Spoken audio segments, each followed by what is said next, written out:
Well, today on the show, I am joined by Scott Robinson. Now, Scott always had a passion for cars right from an early age. He followed that passion by becoming a BMW Master Technician in 1988, and he also found himself racing karts and open-wheel Formula 2 cars in his spare time. Scotty moved to the UK in 1991, working for several major BMW dealer groups before landing a position with McLaren Cars, working as a master technician on the F1 road car. After 7 years at McLaren Cars and a total of 14 years working in the UK, he returned to Australia to the BMW dealer network and took up a sales career that allowed him to be involved in special projects, building motorsport cars, and also becoming the technical manager for the Mini Challenge race series. More new challenges came his way as a brand manager for such marques as Lamborghini and Lotus, with a focus of growing these boutique brands in Australia. With his personal passion for restoring classic cars and race car preparation, Scott started his own business, Modern Classic Motorsport, here in Brisbane. I'm looking forward to this. Scotty, welcome. Mate, thank you for making the time to come in, joining me in the studio. Thank you very much. It's great to be here. Good to catch up again. Our paths have crossed a few times recently, but it's been way too long, so lovely to be here. Mate, a few times, and we were just laughing, say off the air before, a mutual friend who we know. This world of cars and motorsport is a very, very small world. Very true. But Scotty, I'm interested in you today. What I'd like to do is I'd like to go all the way back to when you were just a little whippersnapper, long before you've gone and done all the cool things that you've gone on to do. As a young man, what was it about cars that spoke to you? It goes back to, playing with toy cars as a kid, Lego, building trucks, building cars, Hot Wheels, Matchbox toys, scale electric sets, all that kind of stuff. My dad was quite into cars. He wasn't as car passionate as a lot of people are, but he liked cars, and he tinkered with cars at home a little bit, not much. But the nice part was when my brother and I were young, we would go to motor racing events as well because he liked that too. So I was introduced to motorsport pretty young. Went and watched Group A touring cars, especially when we moved up to Brisbane from Sydney. So it was a regular thing, was to go to Surfers Paradise or Lakeside to watch the Group A touring cars. Jim Richards, Tony Longhurst, all those guys, especially the BMWs. For some reason, it was a brand that I loved. There was a few people around our area that had some BMWs, and I always used to love those cars. So the blocks were building from a young age. Yeah, there was certainly an introduction there, that going into that world of motorsport, and I guess seeing those things at full noise as well. Yeah. Around Lakeside, Surfers Paradise. Unfortunately, that track no longer here. Yep. But great times. Good. We went to the Speedway exhibition up here in Brisbane.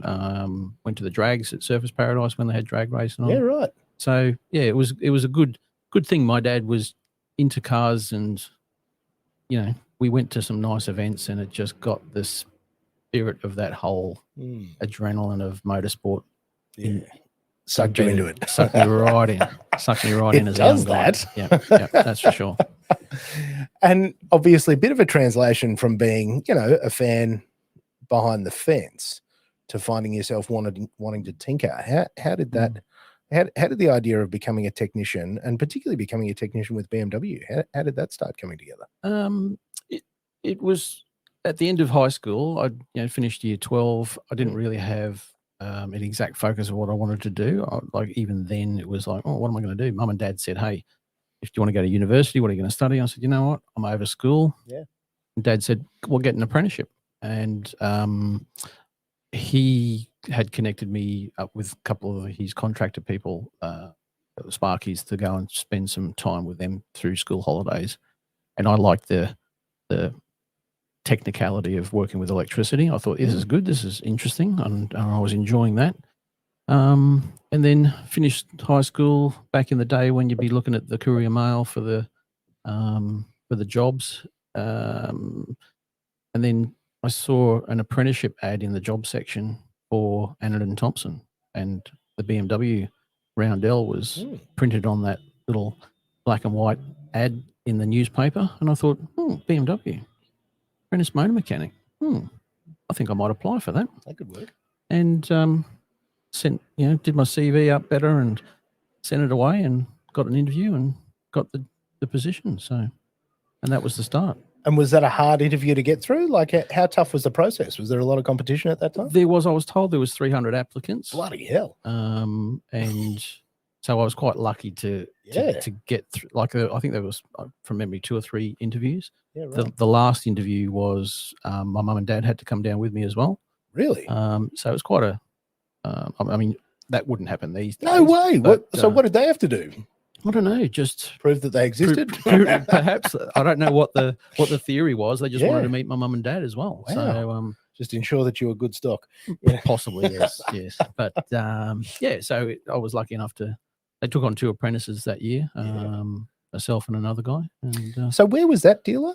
Where the Bunnings is now at Newstead, opposite Porsche. Yeah, just there. Yep, Annan Thompson was in there. Yep. There you go. So they had BMW, Audi, Subaru, Volkswagen, Renault, Peugeot, Fiat Lancia, and BMW. Yeah, wow. So a fair collection. Yeah. What year was this? 81, 82. 81, 82. Yeah. I'm going to think of the time frame. No, that's all right. Yeah, again, I'm just trying to put into context. Because, again, that's not a dealer group I was familiar with. Yeah. Well, by the time my apprenticeship finished, BMW Australia was sort of becoming more stronger, and they wanted all the dealers to have the Taj Mahal standalone BMW dealers. Yes, and not just all the Euro stuff jammed into one place. Which Annan Thompson was. They weren't prepared to build that. And City BMW opened up on the south side where South Bank was. So they had Mazda and BMW. They lost the franchise and they moved their dealership because of Expo being built there. Yes. And then Tony Mollison, who was chief of BMW New Zealand, came over and opened Brisbane BMW. Yeah, right. Yeah. And those early days at BMW, because this is when you're actually having to rent your car and not just plug it into a computer to see what's wrong with it.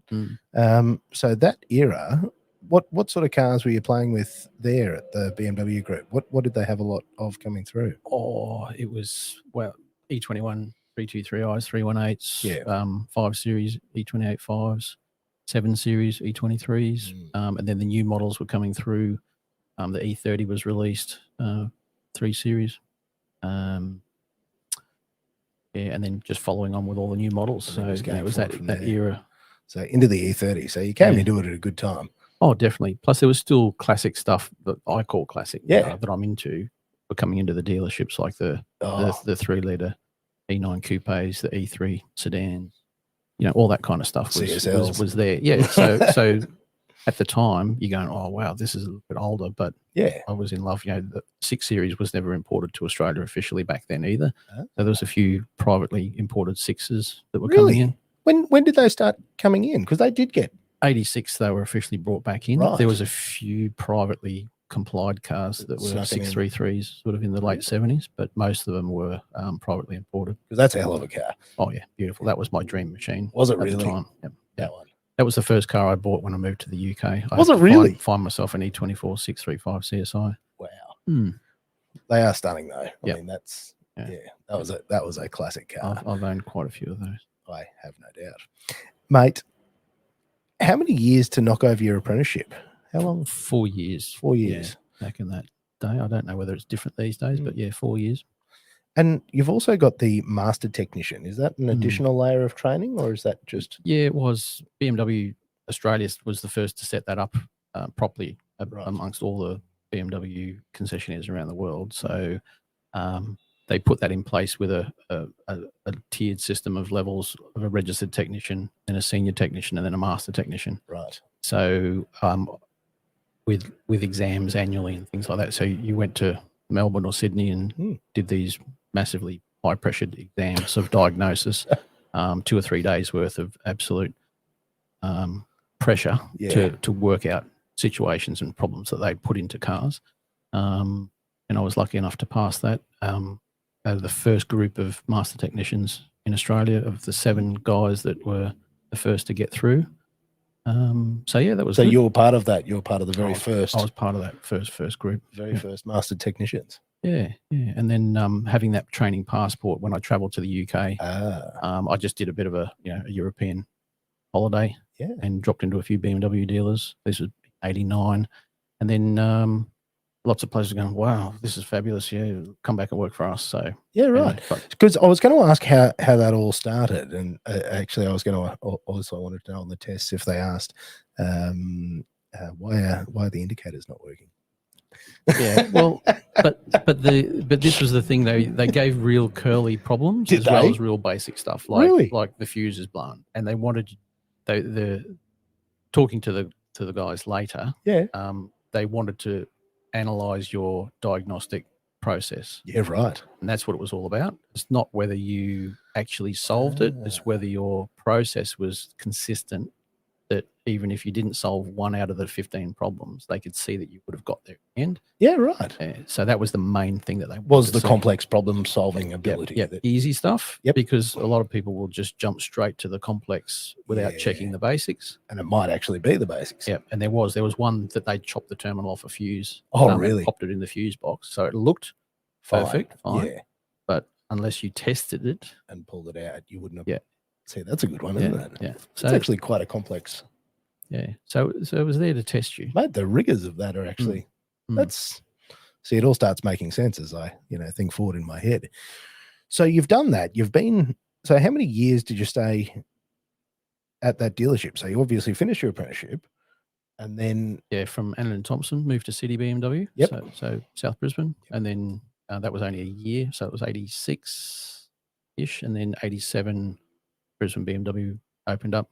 Tony Mollison, Wallace Bishop built the building, and then moved in there. I was one of the first techs that they employed there. Is that still the same footprint? That's now the Mercedes-Benz building. Yeah, right. There. Okay. That whole building sort of got extended. So I was there for a while, quite a few years. Then 91, decided I'm going to move overseas. That was the ejection. And what followed the dream. What drove that? I guess it was just a passion of travel. I got the travel bug, and it was a case of putting all the pieces together of wanting to go and work on cars that I couldn't work on here in Australia. Yeah, gotcha. And also the travel. My dad's side of the family, his parents were born on the Channel Islands, so I could get a grandparent ancestry visa. Oh, nice. So that meant I didn't have the typical working holiday visa. I could actually get permanently employed. And that's why I could stay there for 14 years. Well, that helps. Yeah, that gets the shortcut. I was wondering. Yeah, so it's pieces of the jigsaw puzzle all just sort of gelled, and I thought, let's push the button and make it happen. Bugger it. Because had you been over there before, or this was? I did a trip in '89, which, like I said before, about when I just dropped into a couple of dealers. Yeah, so that was what planted the seed of going on back. Yep, this could work. Interesting. Mm. Okay, so you've pulled the pin, you've given your notice here. Yeah. And you've gone, see you later, everybody. Did you have an idea of how long you were going to go for? Did you have a picture in your head of? No, when you do these things, see the economy was going a little bit downhill here at the time. 89 was spicy. Yeah, and so I thought I'm going to go on an extended holiday. I sold all my things, sold my BMWs that I had at the time, sold my go-kart, sold everything. And then I thought, you know what, I'm going to ski myself stupid in Canada for 6 months. Nice. So I headed to Canada, bought a little car over there and travelled around by myself, and just travelled between ski resorts and skiing myself to the point where I didn't want to ski anymore. Couldn't take it anymore. Yeah. And then that was the point where I thought, I'll catch up with some friends who had moved to San Diego. So I went right down that west coast, and then headed off to the UK. So none of the American cars tickled your fancy? None at all. I dropped into a couple of BMW dealers whilst I was there, just to feel out the whole network that they ran over there. Had a few good job offers, but the UK had better appeal. Yeah. As I could get a work visa there. The US was too complex with green cards and stuff like that. People. See, that makes sense. Yeah. Let it go. Yeah. Okay, so then you've jumped over to the UK. Where did you base yourself? Initially, it was in London with some great friends of mine, Natasha and Kieran. They'd already moved there 6 months earlier. When I left, they'd left, but I went skiing. They went straight to the UK. They're both accountants, got great jobs in the UK. So they'd established a nice base in Paddington, in London. So they said, no, come and stay with me for a while. So stayed with those guys and did a little bit of travel, looked for work, had a few job offers by the time I'd run around all the dealers and decided on a brand new dealer that was about to open. They weren't opening till August, so I had a month before they opened. They wanted me to start in that group. They had 4 dealerships in North London, and went for another trip around Europe for a bit. Came back, started work with the Mill Cars group at their Temple Fortune dealership, which was a brand spanking new dealership. Nice. And being one of the first staff in a new dealership as well, you could sort of help set the standard, I guess, of how things were going to be done. Yeah, it was good, and there was a good bunch of guys there that they were a fairly big group, so they'd sort of picked a good bunch of people to work in that group, and it was good there. Good place to ride the recession out in that group through the UK for, I think I was with them for about 4 years. Yeah, right. And then moved to another group out at Slough in near Reading. And then they moved me up to Milton Keynes because they were building another dealership, brand new dealership there, and they wanted a master technician in each dealership. Yes, makes sense. And where I was living in St Albans was Milton Keynes was a bit closer, and I was going against the traffic, and it was just a good choice to move up there to another fresh dealership. And while you were over there, did you get to tinker with some motorsport stuff, or was it all just... I was trying to do my own stuff. I did a lot of kart racing, endurance kart racing. There was a group of guys, managers and people that we got together at the dealership at Milton Keynes, and we formed a team. Nice. Part of that team was Rick Parfitt, his son, Rick Jr. from Status Quo. He was part of our team, and we'd sort of travel around Europe and the UK doing endurance kart racing. Yeah, good. 24-stroke endurance karts. What was the team called? Quo Racing. Quo Racing. Yeah. I've still got the race suit at home. Oh, you're kidding. Yeah. And a bomber jacket. The bomber jacket would be sweet. Yeah. Well, we went to Le Mans, the 24-hour race for karts. Oh, really? Was, 2 or 3 weeks before the main race. Yeah. Over to Europe in the tour bus with beds, kitchen and everything like that. So the team with all the karts and all the gear, there's 8 of us. Yeah. And, it was good. That's rock and roll that stuff. It was. All the boys in the bus going motor racing. It was shenanigans. Yeah, it was fun. But you had to be focused. Of course you do. We were there to try and win. And how did that go? Like, do you have a bit of success with? We were up against some good teams. I was lucky enough to qualify the kart that year in second position. Yeah. And it was a typical case of being on the right tyres with changing weather conditions. Yes. And I just got it on second spot in the grid. Nice. I think we came 10th that year out of 78 karts. Bloody hell, that's a big field. Yeah. It was a big track as well, like a very, very big, long track. So it was great. What was the best track to race over there? Because that's the thing we're all jealous of here in Australia is actual motor racing tracks. Yeah. Brands Hatch was probably the most challenging track I drove on. I've driven Silverstone, Brands Hatch, a couple of other of the smaller ones, but Brands was interesting just because of the undulation and stuff like that. That's what you need. Yeah. What about the Formula 2? Where did that slot in? A good mate of mine, Shane Flynn, I was looking after being a mechanic for him while he did the Australian Championship. This was back mid-80s. Yeah, right. And while I was doing a bit of kart racing, and he said, I'll come and span it for me and I'll let you use the car in local club events. Nice. So I said, I'm up for that. Good deal. So, so I used to go away with him on weekends and be his mechanic. And then when there was some local club stuff, Lakeside and things like that, he'd say, take the car up and go and have a burn. Yeah. So I learned a lot with that. I'll bet you did. Yeah, that was good fun. And then the kart stuff. So how far did you take that? Or did it really sort of stay kind of club? Oh, it was club stuff. In Australia, it was all club stuff. I'd never went to an Australian Championship, but nearly won the Queensland Championship. We've all got those stories about how I nearly won. But I got shunted off in the first corner of the first race. As does happen. Yeah, but the stuff in England was good because it was pretty consistent. It was a really good series over there to do that. and clearly well supported. I mean, if you got Very. 70, I mean, that's Yeah. a massive amount of teams. Yeah, and that's the thing about motorsport in Europe is it's grassroots level from karting up. It's just massive Ridiculous. everywhere. There's industry is based around it. Yeah. And there's circuits that you can race on everywhere. Kart circuits, race circuits.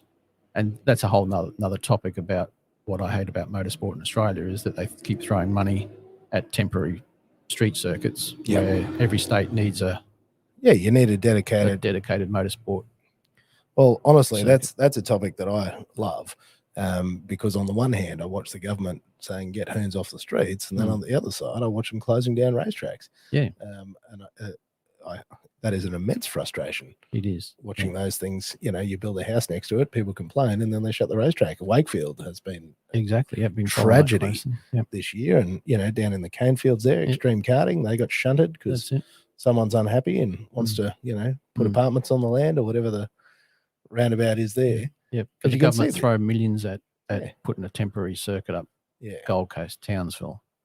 There's two absolutely in Queensland that they've huge amounts of money that could have gone into a dedicated proper international standard motorsport. And don't get me wrong, I was a big fan of Indy. Look, that was special. There's a place for all these events, but the bottom line is we haven't got the depth of motorsport industry in Australia because of that lack of facilities. Yeah, because it's proper grassroots here. If you're not paying for it yourself, and paying for the infrastructure yourself, it just doesn't exist. And that's why we're lucky that we've been so fortunate here that Tony Quinn's come in and pumped some money into QR. That's right. And has taken it from what was previously an embarrassment that you'd be ashamed to take sponsors and guests to, whereas if you've been out there recently, it's very respectable. Exactly. Yep. And that's bloody great. But that's private investment. Exactly. And the Queensland government should get on board with that now. Hey, look at what's happening. Let's try and it's better. Keep that going. Yeah, keep it going because we've got the space, we've got the facilities. Just needs that little bit of love. Exactly. No, we could. We could divert down. That road. We could dance down that all the way because I think the other one that breaks my heart is that Archerfield Speedway is obviously under the knife, and that's a historic place, and that's about to cop it too. But anyway, we'll ignore that. We'll focus on how much better motorsport is in Europe, which we all know. Okay, so karting aside, motorsport aside, so you've been working there for the dealer groups. This is where one of the parts of the story that I'm obviously very excited about. How on earth did you find yourself at McLaren? It's a combination of some good pieces of jigsaw puzzles all coming together. Yes. Lucky enough, being a master technician in the UK, I was invited annually to the Apprentice of the Year Awards for BMW, which was held at Bracknell, BMW GB. Now, when the McLaren F1 was just about to be released or was in the media, they had XP3 there as part of the display for the apprentices to see, and a few key people from McLaren Cars there. Right. One was the production manager and one was the customer care manager. They hadn't actually set up customer care properly then, but he was involved. That manager was still involved in the production side at that point. Strangely enough, I made myself quite well known to them and chatted to them for quite a while. On purpose? Oh, yes. You could smell it. Okay, and, I was blatant enough being an Aussie, you can get away with that kind of stuff in the UK. Yeah, say, what's the chance of getting a job with you guys? And then Harold Dermott, who was my future manager for customer care, he said, look, we're going to be advertising. At some point, we need technicians as we grow that department to look after these cars in service. Keep your eyes on Autosport magazine. There'll be an ad and apply. Interesting. I thought, all right, I know the name. Yeah. I know who to apply to. Just keep my eyes. I was religiously buying Autosport magazine every week. But the other nice part was that a good customer that I'd made friends with at the dealership, where I originally started in Temple Fortune, who's a doctor. He had an E28 M5. He knew one of the gearbox engineers at McLaren Cars. Right. So when the ad turned up, I had my CV ready. Oh, It was just yeah, ready to go. And I rang my mate up and said, "Can you get me Yeah. to see your mate so I can hand my CV to him?" Yep. And he said, "Yep, no worries, make that happen." Took the afternoon off, drove down to Woking. They'd already introduced, by phone. Yeah, yeah. So he was expecting me. So I turned up. Tim Feast was his name. I met him, had a quick meeting. He said, "Look, whilst you're here, Scott, no point giving it to me. Let's go down and you can give it straight to Harold Dermott." And this was the guy that I'd already met. Yeah. Perfect. 8 or 9 months earlier. Laid the groundwork. Yeah. So I said, "You remember me? Here's my CV. I'm applying for the job." So it was good that people that you meet yes, can help you out. And it was really just having the ear and the balls to jump the queue. Just rock up. Yeah, here I am. Yeah. And I was lucky enough that they called me back for an interview. And in that interview, I found out that they were wanting to employ 2 people. Right. So a good mate of mine who I was working with, I said to him, "Duncan, mate, you've got to apply for this as well." Yeah. So when I went back for a second interview, I handed them his CV and made him a recommendation. So you should. Anyway, long story out of that one. We both worked there for years, and then one of my other good mates got a job in admin. So there was 3 good mates who were working in customer care. Yeah. So Duncan Hill and Guy Montague Pollock, they good mates of mine that we all worked together for years. Went to Le Mans 24 hours every year together. Did lots of great stuff together. You stitched that up well, didn't you? Yeah. So it was a good opportunity that I kind of pushed to make happen. But it was an opportunity too good to miss. Took quite a big pay cut to go there out of the BMW group, but it was more important the work than the money. To be part of that. Yep. Because at that stage, and you'll have to help me through some of the timing because I'm not 100% on it. Was the car already released at that stage, or was it pre? Yeah. No, I joined in 96. Okay. Yeah. So it was mid production. They were building in the 40s. But they realised that that they didn't expect the owners to be using the cars so much. Right. And they wanted to set up a customer service department. Yeah, right. To look after people were running up the kilometres. Yeah. On these. They honestly thought that there was just going to be a car that would sit in people's collections. Right. They hadn't thought about it, but anyway. It was a case of they wanted to get technicians on board that could look after the whole car. Yeah. Because from the Formula One world, they had specialists in each area and guys who only ever worked on suspension, only ever gearboxes, only ever electronics, engines. So they wanted master technician types who could understand the whole car, fly to the other side of the world and solve problems and fix stuff. So that's what the role entailed. And see, this is just wild because, they've gone and released something that realistically the world had never seen. They've gone and produced the fastest production car made to date. They'd done that ridiculous seating layout that's just incredible, and it's Gordon Murray's design was a crying shame that it hasn't been replicated anywhere else with that center driving position. Well, McLaren released the speed tail with a central driving position, very similar, but there's a few arguments there I've heard through the grapevine about the design with Gordon Murray's design, but Ferrari even did something similar in the 60s with a 3-seater. Matra was another car that had a 3-seater. I actually owned a Matra Murena. Yeah, right. In England for a little while, but interesting French car, but not at central driving position. It was 3, but interesting engineering. Because that's the thing. It was such a groundbreaking car. What was it like being introduced to that vehicle for the first time? I was very, very nervous. I can remember some of my first days there, having the boss saying, "You can touch it, Scott. You can sit inside it. You're allowed near it. Yeah, you're allowed to work on it." Got your white gloves on, and yeah, I was very awestruck. But it's the environment that you work in as well. Yes. and that whole McLaren experience, where the ethos of the company from Ron Dennis down through everybody, the perfection of achieving perfection in everything you do, is key. You certainly learn that very quickly. Yeah. And if you're not the kind of person that can deliver that and conform to that environment, you generally don't stay there. You see guys come and go. It's not a place for you. Yeah.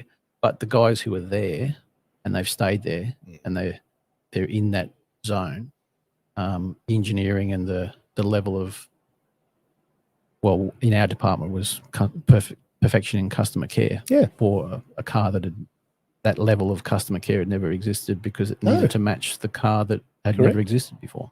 So we set some high standards, and that's just based on the ethos that flowed right through the company. So it was good times.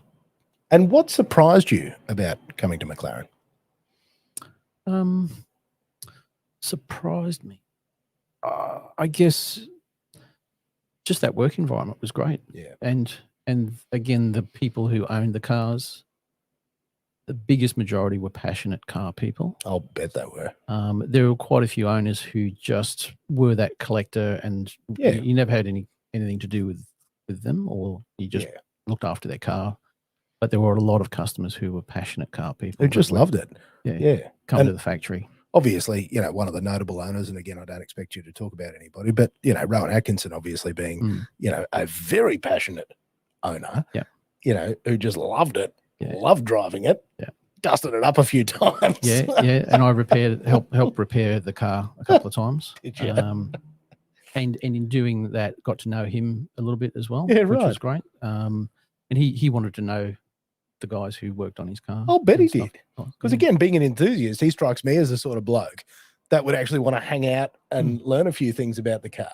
Yeah. There was a time as well where after we'd repaired the car after the first big accident, he was doing a talk. Andrew Lloyd Webber at his country mansion. They do this industry thing with all the people from the arts, a weekend where everybody is the entertainment. So all the entertainment people are there as the weekend.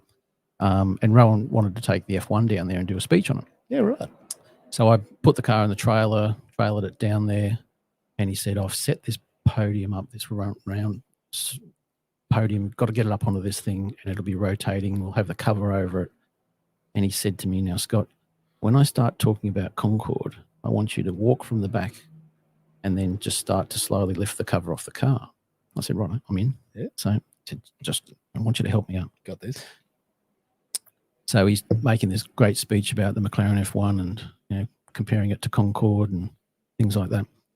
And then he gives me this little look. Gives you the side eye. And I start to walk towards the front of the car and start to pull the cover off. And he goes, not now, Scott, not now, not now.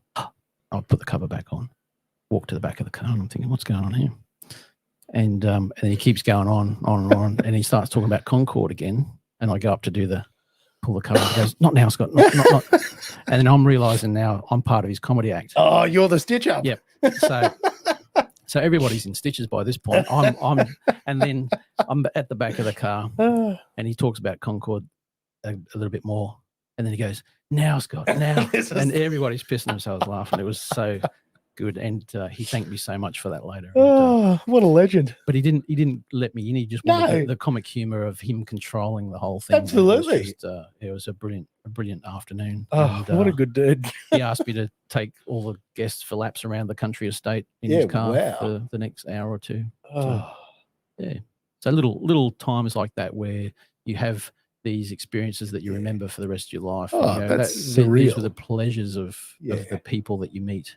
And that's always the thing. It's the thing that, I've enjoyed in my career as well, is that, working at high levels in these things, you find yourself in places you couldn't imagine. Yeah. At Andrew Lloyd Webber's country house, helping Rowan Atkinson. I mean, you pinch yourself some days and go, that actually happened. That really happened. Yeah. And like fanging like that McLaren, you've done hot laps. Yeah. With people in it. Yeah. You know, that's hilarious when you actually say it out loud, isn't it? Mm. And you sort of go, oh, that's just the job. Well, at the time, it was just a job, and this Yeah. was way before social media was invented.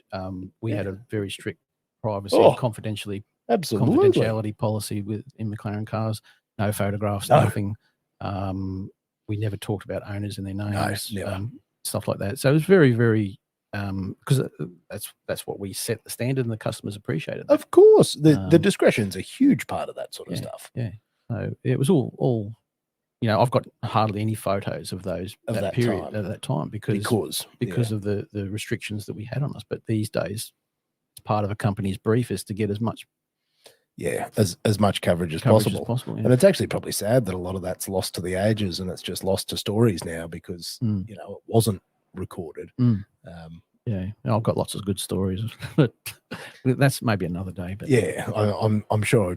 And again, I don't want to get you in trouble here, but I figured I figured Rahul was a pretty safe target, given that he was he's very in profile. the media, high profile owner. Yeah, but there was lots of owners who weren't high profile, just very wealthy business people. Yeah, discretion. Yep. And they generally, people that have those sort of things really don't want to talk about it. Yeah, and they don't want you talking about it either. So. That's right. And that was in that day as well. Maybe things are a bit different now. A lot of cars are in the US. They're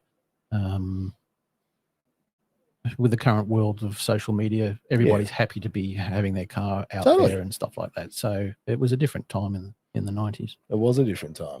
Geez, that's a good story.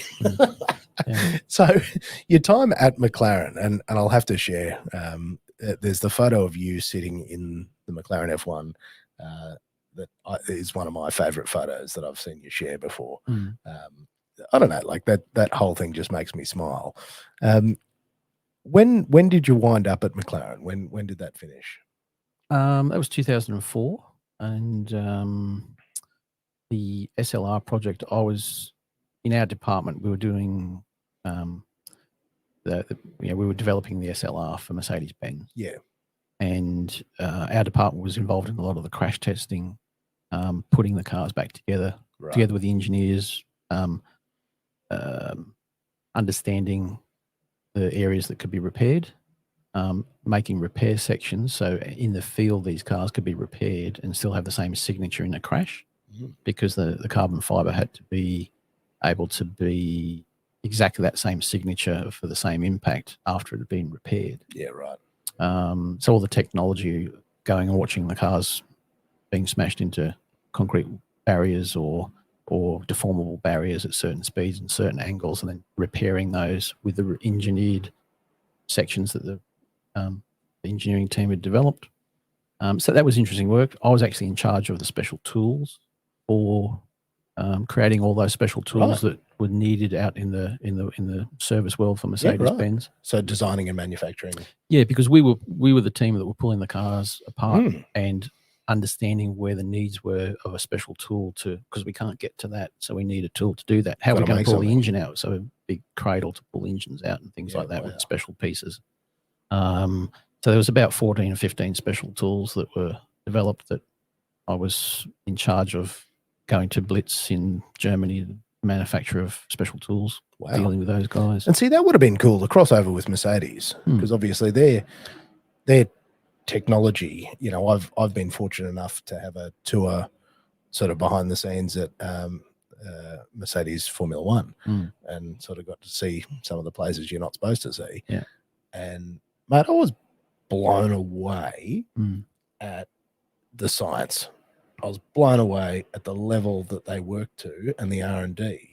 So having two companies like Mercedes and McLaren partnering on something like that. It was an interesting time because there was Mercedes in their road car world, and it's a massive company. Massive. Yeah. There was 16 specialists just for one little area, and we were dealing with lots of different departments. And I remember going over for meetings in Stuttgart, and we were there. Like 3 of us went over from McLaren, and they had like 20 people from Mercedes there, and there was a specialist, and their job was making sure the box was the right size for the part or the tool that we created. Seriously? Yeah. So it was like like, you're a bit soon because we haven't developed any of these tools yet, but nice to meet you. Yeah. Give us your card. G'day, box guy. Yeah. So there was a box person. That's all his role was to create the packaging boxes to put either parts or tools or whatever in. So massive company, and we're just a little group of guys who are punching above our weight, really, doing the best we can to get this car developed, and in that area, doing some pretty interesting work. But to answer your question, it was 2004 that was happening.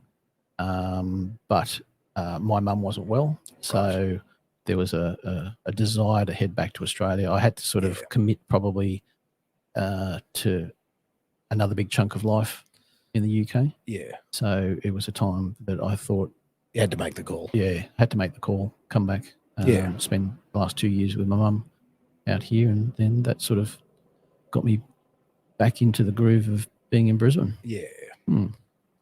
Before we round out on McLaren, that SLR, so were you there at the end of production, or you didn't make it all the way to? At the beginning of production. Beginning of production, yes, right? Yes, because they set up the production line in TC with a new building. And I was there as they started to produce the early cars. Yeah. It had been delayed quite a bit. I went out to Idiada quite a lot with, they did some customer events, all the people who ordered cars. So there's a big proving ground in Spain where they invited customers who put their money down from all around the world, including Lindsay Fox, to come over and play. And we kept the cars running for, 6 or 7 days. So after they'd played with the cars all day, we'd be working till midnight. Yeah. Replacing brakes and checking them over, things like that. And the nice part was we were still discovering stuff that needed to then go into the production cars to say, hey, absolutely, we've got diff issues here. Well, that's actually a really good test, having a heap of customers that don't know the car but are trusted to be with the car to then go and flog the pants off it. Yeah. So that was good fun. Lots of stuff happening there just as the cars were being built for customers and then being released to the world, and then that's when I left. What was that car like to drive? They're not one. I've only ever seen one, and it was just doing hot laps at Nürburgring. That's actually the only time I've seen one being driven in anger. They're a very, very fast car, beautifully balanced because it's a mid-engine front engine car. So great turn in, nice balance on the limit. But a surprising package for what it is. And the technology of the engine was a very old school Mercedes, bit of a boat anchor of an engine, but it was a proven thing that they could bung an even bigger supercharger on it. And the first time that they'd used water to air intercooler cooling. So again, that was a special tool that had to be developed to bleed that system. So there was lots of good stuff like that on the car that just gave it immense grunt horsepower. But the funny thing was, I don't know whether you remember that they released an image or a vision. That's right, they called it the SLR Vision at Silverstone. Prior to the design of any of the car being done by McLaren. Yeah, right. So they'd released this. This is what the car's going to look like. Mercedes-Benz being Mercedes-Benz saying, "Yep, we now want you, McLaren, to build this car." And all the engineers are scratching their head, going, "Hang on, we do it differently here. We package everything and then put a skin over the outside of it." Yeah. And they went the other way and said, "No, you build us a car that looks like that, but it has to do." So it became a packaging nightmare compared to the F1, where it was perfectly engineered in every aspect. Yeah. And then the skin got put around the outside. Yep. Once everything was packaged perfectly. Yeah. So it very contrast in thinking. Yeah. In between those two projects. Wildly different approaches. And the SLR always looks so understated as well. Like you knew it was a weapon, but very subtle. Yes. They wanted it to still look very Mercedes-Benz and take a lot of the cues from the current F1 cars of the time. Yeah. And in many ways, it wasn't over luxurious, and we were expecting it always to be more luxurious, but they didn't want it to be that as well, which is fine. Yeah, a little bit pared back. Yeah. But it was an amazingly good, capable car, handling and performance. There's no doubt about that.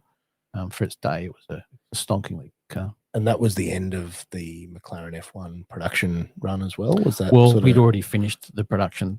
Production finished in 98.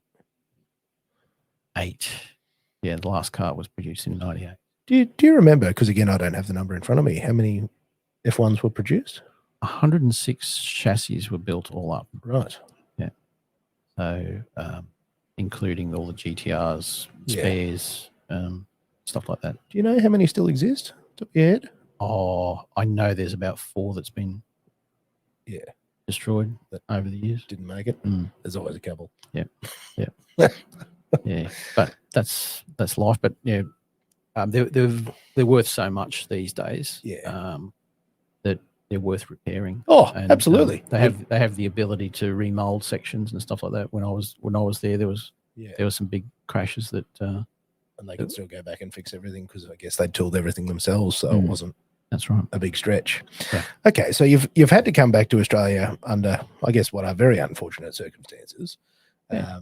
And yeah, I can't imagine that was a particularly good time. But you've had to sort of get yourself settled here again. So how did that pan out? I mean, the other thing was I got married on the way back here. So I had a wife who'd never been to Australia. We got married in Canada, and so it was an interesting time. Looking after my ill mum, living at home, all those things. Had to get a job. Needed to get a job to get a mortgage. Yeah. So I actually started at a Mercedes-Benz dealership down the Gold Coast, just spinning the spanners. Yep. Workshop foreman. I just needed some kind of income to be able to go to the bank and say, need a loan. Yep. So I did that. Got then into the BMW world where we met. Yeah. And stayed there for quite a few years in the sales role that I was offered, because I couldn't get anything as technically challenging. I was trying to find work with BMW Australia and the manufacturers, and they couldn't offer me anything that was in that realm. And was that sort of because, we're at a stage there in the mid-00s where the cars were moving towards being more of a computerized package? Was that part of it, that it was moving away from heavy technical analysis, or that it was just more bread and butter there, or what was the difference? I think Australia automotive world is very different than cutting edge of what's going on in England and Europe and stuff like that. Okay. And that's probably the difference. And either the manufacturers that were still here in Australia at the time, or the importers, don't rely on someone as technically or what I've done in my career, to be part of their network. So it was basically, if you want a job in cars, sales is the way to go. To sell them. Okay, so it wasn't the intention to go into selling. That was just that's what was available. Yeah, and obviously you knew the product intimately. Yeah, and I'd thought about it, and I thought, you know what, if I'm going to sell something to somebody, it's got to be something I'm passionate about. And absolutely. BMW as a brand I was very passionate about. So yeah, I thought this should be easy. Yeah. How did you find that transition from the workshop to the sales floor?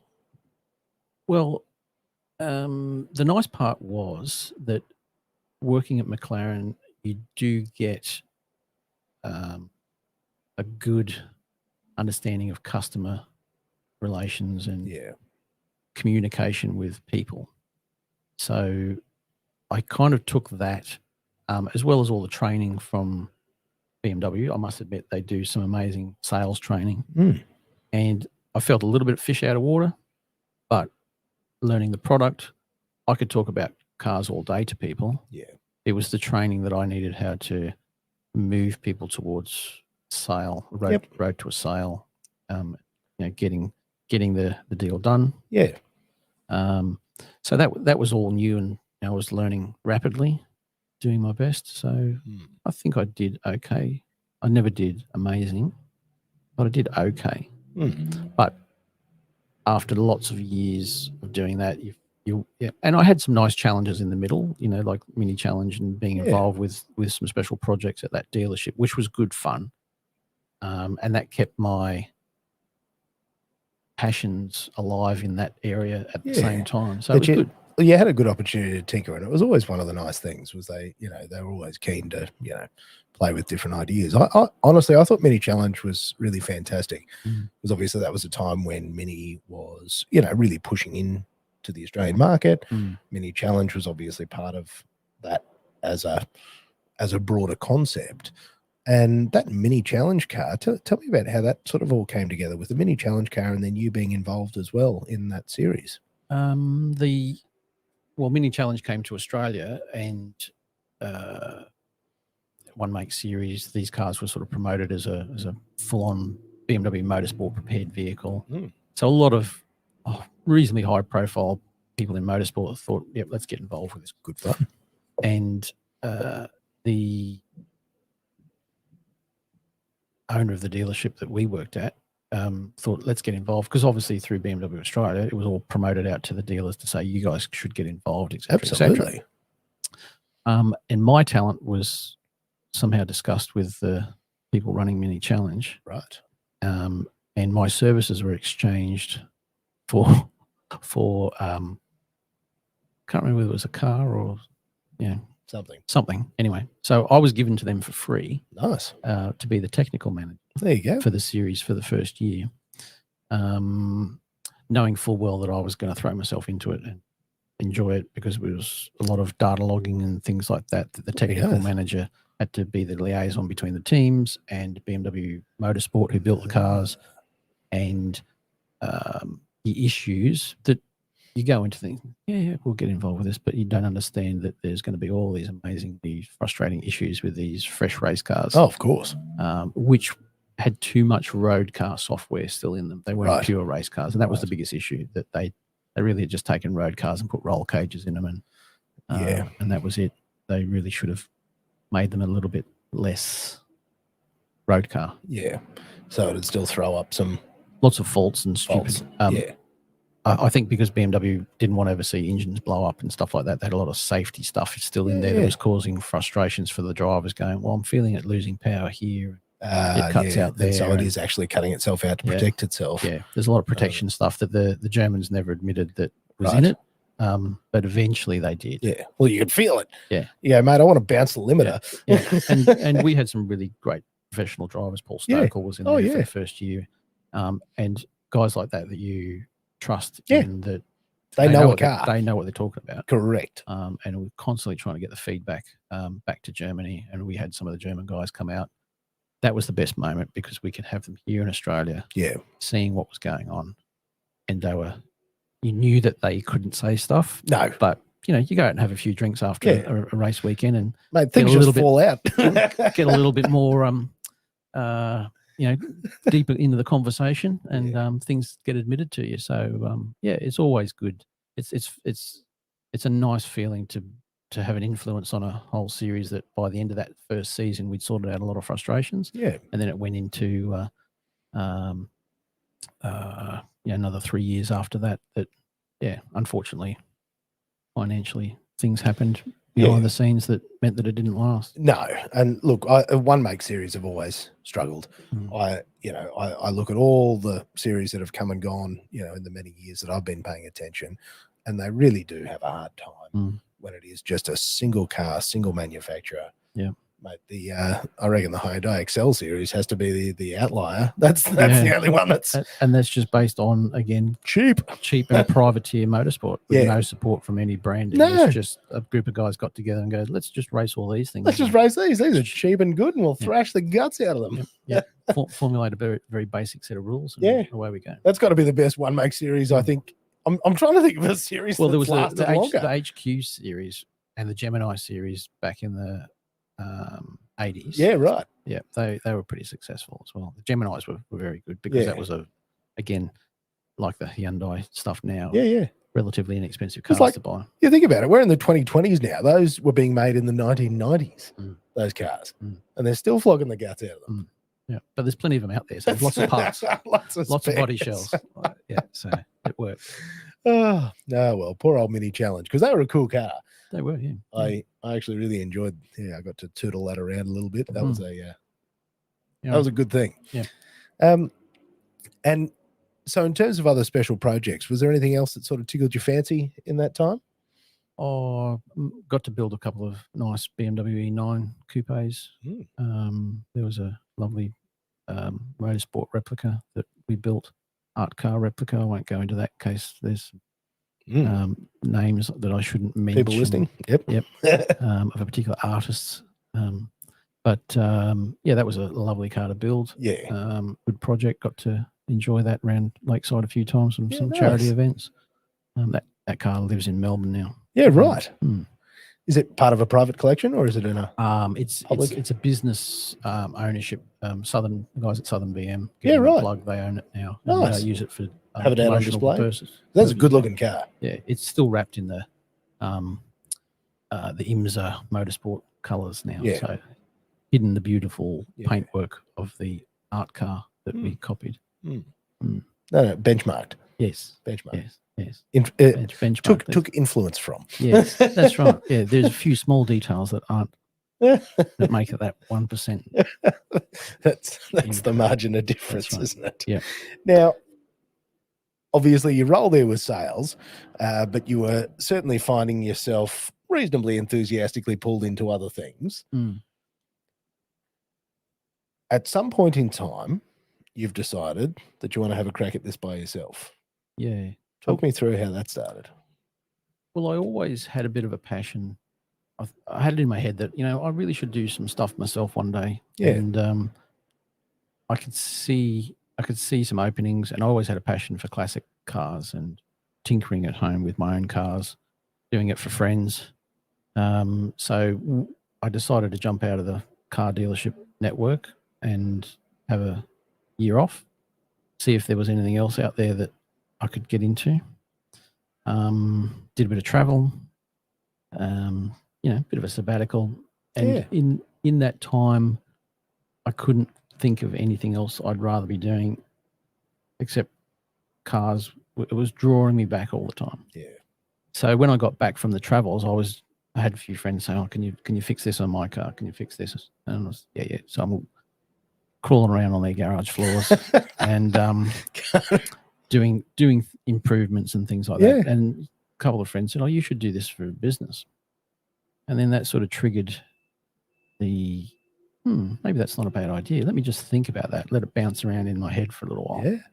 And then, that was the catalyst to really say, you know what, let's give it a go. And good support from my good close group of friends, encouragement.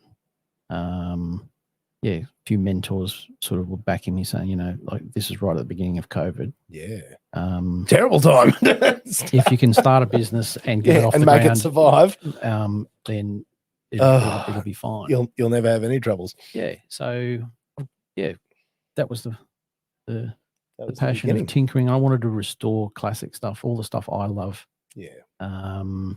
Not service, brake pads, oil changes, but restoration is the majority. I mean, I still do a little bit of that for my clients, but not. It's mainly about the restoration and a bit of motorsport prep, which I've got to build that side of the business too. Which is a bit of fun because the restoration, so that obviously speaks to you. So what are some of the cars that you've restored so far as part of the business?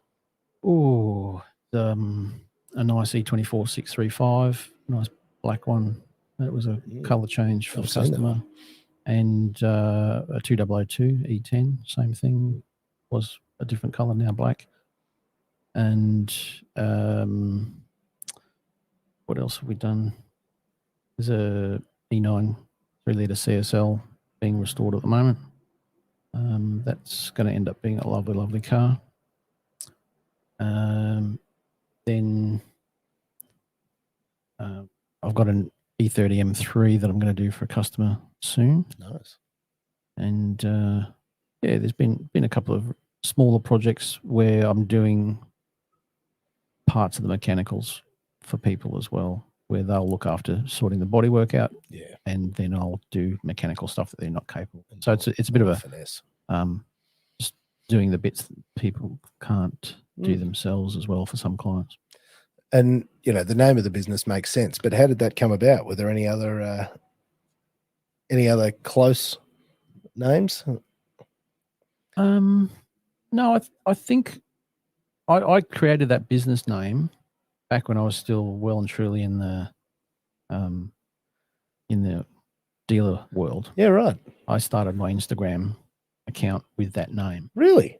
And I'd had that combination of the thought of modern classic as in term that gets used Yeah. as, oh, that's a modern classic. Yeah. And I just thought Modern Classic Motorsport Makes sense. as a business name, it's probably not a bad thing. Let's register it. I officially registered it as a proprietary limited company way back then. Yeah, right. And I started the Instagram account before I had the courage to start the business. Seriously. So it was definitely a seed from a long From way back. way back. Yeah. And in terms of starting the business, there's a lot that goes into it. What's caught you off guard in terms of setting up your own shop? Off guard really is just the worry about where your customers are going to come from. Yep. And when you sign the lease on a building and you spend the money to set it up, and you then are going hell for leather to try and let everybody know what you're doing. That you exist. Yep. Without spending a lot of money. Yep. And I just thought, well, I need to just let all the people I know in this industry know what I'm doing. And but that was a good thing of your question catching me off guard was the worry, but then the nice surprise of how people find you fairly quickly. Oh yeah. Which is good. When you got skills, well, word travels fast. Yeah, and the internet, social media, as much as I cringe with a lot of stuff about social media, but as a business, it works because what I do, if I go to cars and coffee events, allows me to display my wares, talk to customers, what's in the workshop, what I'm doing, keeps people informed and see what I'm doing. Absolutely. And people love cool cars. Yeah, that's it. And I'm finding that out, every day. I'm getting a phone call from somebody who's recommended me, or a friend of mine told me to give you a call about this. So there's this constant growth that's been steady, and that's the everyday phone calls weren't there in the beginning. No. And now it's on its way. It's on its way, which is good. Yeah. And obviously I know a little bit about this. Are you able to talk to us about phase 2 of the business? Where it's going next? Well, I'd always had a plan to have part of the business as car storage because it makes sense to look after customers' collections. That being motorsport cars that aren't regularly used, or classic cars, or just a collection for people passionate about cars and can't help themselves buying way too many of them would fit in their home. Correct. So you and I understand that. We're very familiar with this, with too many toys, not enough space. So that was a little section on my website when I created it for car storage that I needed to be patient to wait, and I've got to find the right building, and there's plans in place that hopefully next year we'll kick that off well. And when I do something, I'm going to do it well. I have no doubt. And it will be a nice facility. No, there's one thing I've come to appreciate about you over the years. It is always perfection.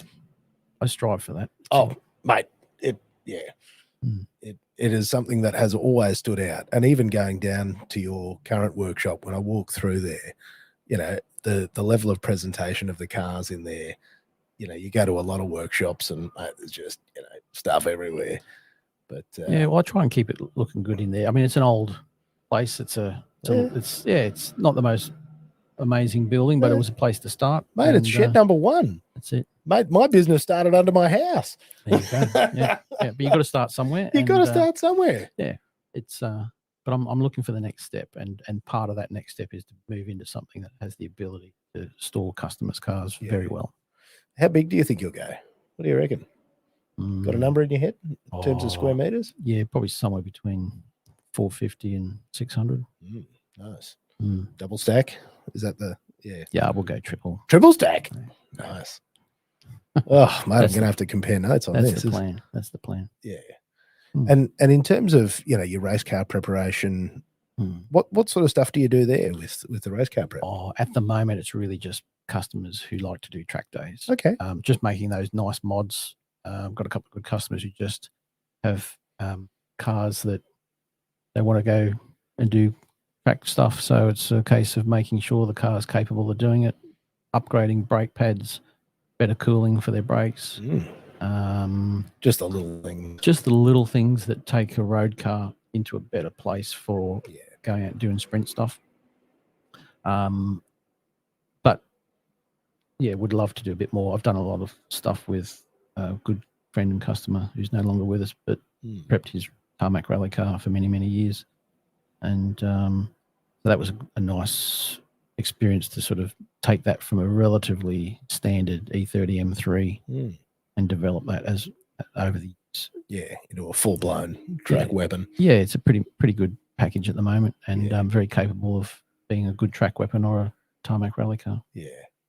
So it's good fun. And with the sort of cars that you're looking to work on, you know, what for you, what are the cars that make you smile? When someone rings up and says, I've got one of these, what's the sort of car that really makes you smile? Oh, any classic BMW really is. That's my main thing. I love Porsche 911s as well. The older stuff. You know, old Ferraris even though I sort of have a bead of sweat. Every some time of those. But yeah, definitely European cars is my thing. All the Euro stuff. Yeah, it's always going to be a lot of Beamers. And but I love to go cars and coffee events and just look at everything that's out there. Just see what's see what's around. Find yourself some occasional new challenges. Oh, I've got people wanting me to restore Alphas and stuff like that. I've got a few customers with Alphas as well as BMWs, but it's nice to have work in the pipeline. Always. Bloody hell, I don't know if you're ready to do that to yourself. Not quite, but we'll see. It's good to know that, you know, people would like you to do it, whether you take the job on eventually, because I've got a reasonably good forward flow of work at the moment, which is good. Oh mate, they're fun cars, being a long-term Alfa Romeo owner myself, but boy oh boy, they can provide some headaches. Yeah, but it's the era of those cars, the design, the technology. Mate, the design, and look, the sound. Because, you know, where we're going now with, you know, cars that, you know, operate like your toaster, as impressive as the technology is, the lack of raw passion, and I'll give Alfa Romeo something. The electrics might be shocking, the metal might be rusting, but bloody hell, when you get up it, that sound. Yeah, the mechanicals in Fiat's Alphas. Yeah, you know, they knew what they were doing to make a good driver's car. Makes you smile just thinking about it. You know, watching. I remember when I bought mine, I had a Cloverleaf Boxer, one of the 1.7s with the twin downdraft Webers into the horizontally opposed 4-cylinder, and I remember my mechanic saying, he said to me, mate, if you want this thing to last, you got to run it to redline every day. Like, righto, mechanic told me to. Let's do and it. it just loved it. Like, I had that car for 200,000 kilometers, I reckon I put on that. And mate, just flogged it day in, day out. And it just loved it. Like, that was what it was built to do. It was built to rev. It'd just sing. But I did also, you know, crack the chassis and, you know, a few other things where they're a bit, that Russian steel. Rust and steel. Didn't work well. Now, Scotty, I'm conscious of your time. I'm not going to hold you up too much longer. Mate, if people want to get in touch with you and follow the things that you do, where can they find you? Best place, I guess, is Instagram or Facebook. So it's Modern Classic Motorsport on Instagram, all one word. And I've got a Facebook version of that as well. Plus my website is same name. modernclassicmotorsport.com.au. Beautiful. So what I'll do is I'll throw some links underneath this so that people can click through and have a look. But Scotty, absolute pleasure. Likewise, mate. Having you here this morning, sharing your story, sharing a few funny ones as well. And mate, I really look forward to what happens next. We might have to catch up again once the new warehouse is open. Yeah. When we get to that point, I'll definitely come in and we'll have another chat. Show me what's next. Absolutely. All right. Well, that's it for today. We'll catch you next time.